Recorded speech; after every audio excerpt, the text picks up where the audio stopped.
Bonjour tout le monde, bonjour mesdames et messieurs et bienvenue à une autre table ronde, une table web parce que je suis en communication toujours via le web. La table ronde du 24 juin 2020. Merci encore d'être nombreux à nous écouter, à nous regarder.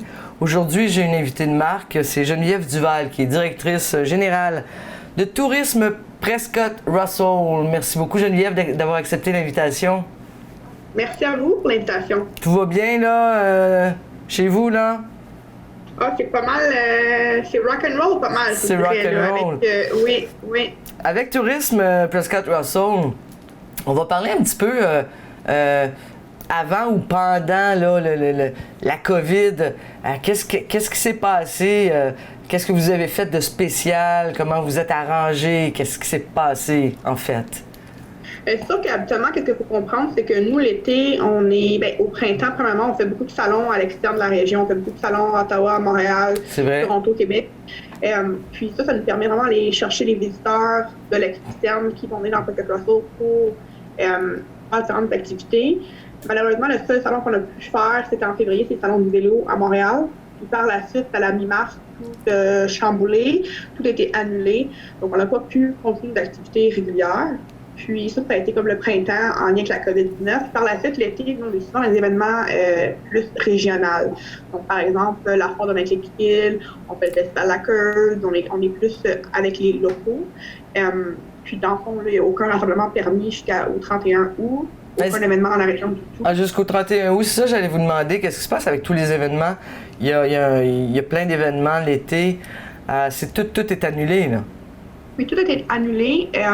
J'avais quand même encore espoir, je vous dirais, pour septembre. Je me disais, si on se compare à nos voisins québécois, ils ont autorisé récemment des rassemblements de 50 personnes. Je me disais, il y a peut-être espoir qu'il y ait quelques événements qui puissent se produire quand même.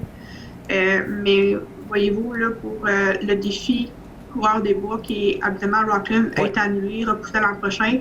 Il va peut-être avoir une version virtuelle que les gens vont pouvoir participer, mais c'est pas encore en place. J'entends encore des nouvelles. Ça se peut que les gens puissent faire quand même le défi, mais de la maison. De la maison, comment on fait ça, virtuel? On court dans son salon? J'attends encore des nouvelles. Peut-être à l'extérieur, là, Chantal, qui est en charge du projet, m'avait proposé peut-être l'idée de le faire virtuellement. Donc j'attends des nouvelles de ça. Puis ça va avoir lieu d'une autre façon que les gens peuvent participer et faire une activité sportive. Puis aussi en septembre, il y a l'Oktoberfest de Bow. C'est un événement qui amène beaucoup de gens de l'extérieur. Puis ça a été annoncé cette semaine justement. Ça a été annulé, ça vient d'être annulé là. Oui, annulé. Oui. Parce qu'on dit il peut y avoir une deuxième vague, hein? On s'entend. Oui, exactement. C'est pour ça que je pense que des gros événements d'envergure comme ça prend beaucoup de mois à organiser d'avance. Le travail qui est sur plusieurs mois, les sous aussi avec des événements comme ça. Fait que je pense qu'ils ont pris la bonne décision d'annuler parce que en termes de montant dépensé par rapport aux gens qui auraient pu être présents, je pense que ça n'aurait pas été la meilleure des années pour Oktoberfest. Donc à venir. Vous êtes rentré au mois de février, c'est ça? Oui. À votre poste, vous êtes rentré dans le gros, hein? Non, c'est ça, mais non, moi j'ai été coordonnatrice aux communications avec TPRT en mai. Puis cet hiver, j'étais promue à mon poste en ce moment.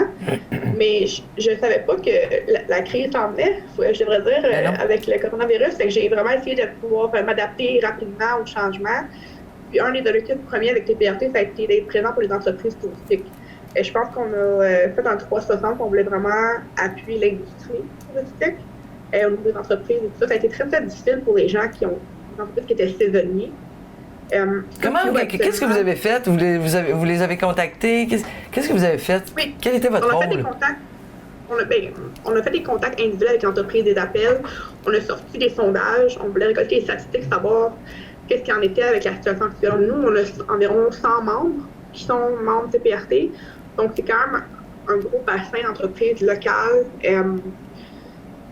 Puis on voulait savoir qu'est-ce qui se passe. C'est sûr que plusieurs vivent des réalités différentes. J'ai des gens qui ont doublé leur chiffre d'affaires. J'ai des entreprises qui ont fermé. J'ai des gens qui se débrouillent quand même pas si mal. Je pense par exemple au golf. C'est pas si pire, là. Ça, je pense, a été autorisé là, en début juin, fin mai, la réouverture. Donc, on va pouvoir s'en sauver. Ouais. Et si on regarde, par exemple, Calypso, pas de date de réouverture encore prévue. Puis on est rendu ouais. Ben oui, qu'est-ce qui se passe avec Calypso? Le gouvernement provincial n'a pas autorisé la réouverture des parcs aquatiques, des piscines, des piscines, il n'y a pas. C'est au Québec qui a autorisé, pas ici. Oui, au Québec, c'est complètement différent. On n'est pas sur le même beat du tout que nos voisins québécois. On va beaucoup plus lentement. Oui, exactement. Puis je pense que c'est une bonne chose, mais c'est difficile pour certaines entreprises, dont une ici à Rockland qui va fermer ses portes. Top Mode. Ah, OK. Le magasin de vêtements. Ils avaient deux commerces, un ici à Rockland et un autre à Orléans. Celui de Rockland va fermer. C'est ça la réalité avec la COVID-19. Avez-vous un nombre d'entreprises qui ont dû fermer ou qui vont fermer leurs portes? J'en ai moins de 5. C'est quand même un bon chiffre. Ben oui. Mais ça, c'est pour l'instant. C'est sûr qu'au niveau de la phase 2 qui était annoncée... ça fait déjà 2 semaines, là, en date 12 juin, la phase 2 de la province ontarienne, il y avait certaines réouvertures. Mais je pense que là, ça fait il n'y a pas eu assez de temps qui s'est passé pour voir si les entreprises sont encore capables de réouvrir. Même si le gouvernement a autorisé la réouverture, ça se peut que des entreprises qui ne sont pas ouvertes encore ne sont pas prêtes, qui n'ont pas eu assez de temps pour mettre les mesures sanitaires en place.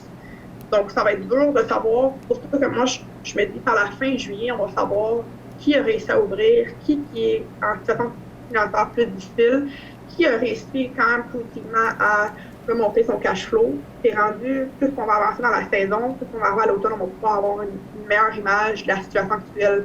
Parce que les entrepreneurs, ils essaient du mieux qu'ils peuvent de remonter la côte là-dedans. Là. Fait que ça va être le temps qui va nous dire exactement la situation dans laquelle on est vraiment. Puis est-ce que vous avez affaire avec les fermiers? Directement, non. Quand vous dites fermier, c'est plus les transformateurs ou vraiment les agriculteurs? Les agriculteurs, excusez-moi, oui. Non, pas en tant que tel. Je pense que nous, au niveau de TPRT, on fait la promotion et le marketing de ferme, mais plus touristique. On parle d'agro-tourisme. Donc, les petits producteurs, des fruits, légumes. Puis encore là, comment ça se passe dans ce secteur-là?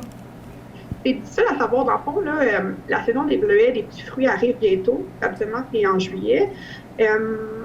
Les gens aussi vont faire leurs produits transformés plus à l'automne. On a aussi plus l'autre aspect légumes plus à l'automne. Par exemple, la ferme Bouinet, le labyrinthe de maïs, c'est une autre attraction que les gens vont côtoyer à l'automne. Moi, personnellement, je pense qu'avec les agriculteurs, producteurs, transformateurs, il y a des bonnes chances que leur saison soit quand même sauvée vu que c'est à l'automne.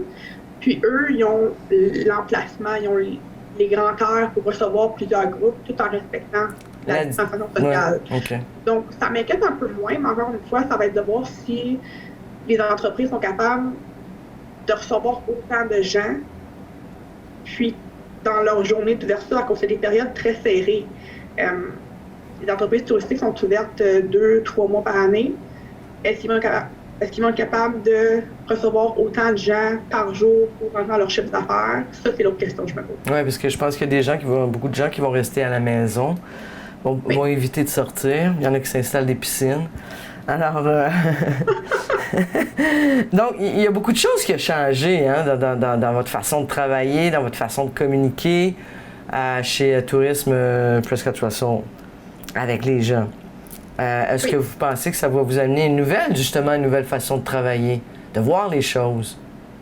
Oui, bien c'est sûr qu'en termes de notre travail en tant que tel, je pense qu'il faut voir l'offre touristique différemment. Exact. Je pense qu'il faut focuser encore une fois sur les revenus souvent, là, mais encourager local. Les gens, je pense, sont plus sensibilisés à savoir d'où leurs produits viennent, qui fait certains produits. Puis encourager, mettons, plus local qu'à l'extérieur ou dans d'autres pays. Les États-Unis aussi, surtout, c'est revenu souvent. Là. Notre façon de travailler en tant que telle, je ne penserais pas, parce que nos mandats et nos buts vont rester les mêmes, qui est supporter, encourager, faire la promotion de l'industrie touristique et des entreprises. Donc, il n'y a pas de changement dans la façon qu'on travaille, mais je pense qu'il faut travailler plus fort. On travaille fort. Oui. Là, vous me disiez que vous étiez... Quand vous avez commencé, l'équipe était restreinte. Là, il y a plus de monde au sein de votre équipe?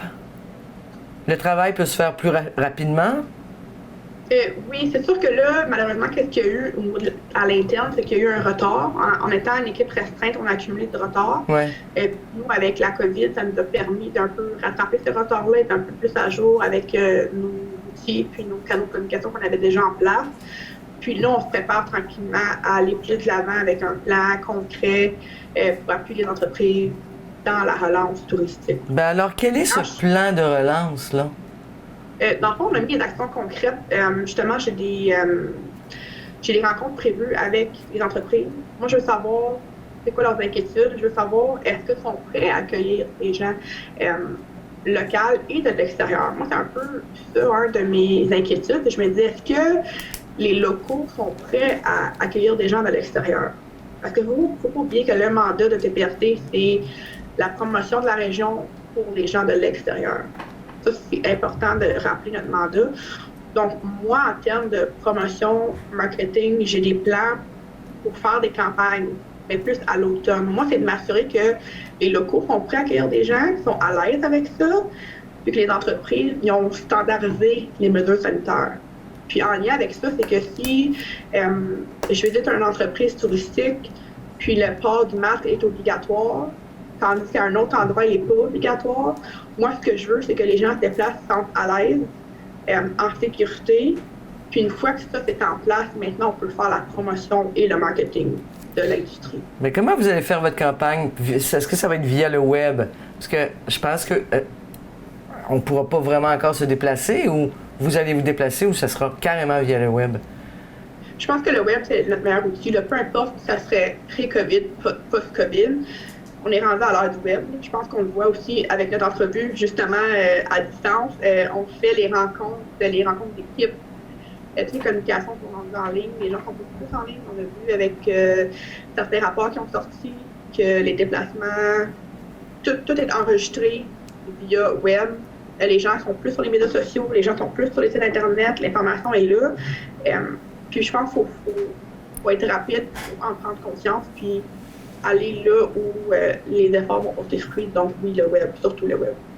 Donc on parlait de plan de relance tout à l'heure. Là, vous allez concrètement faire quoi?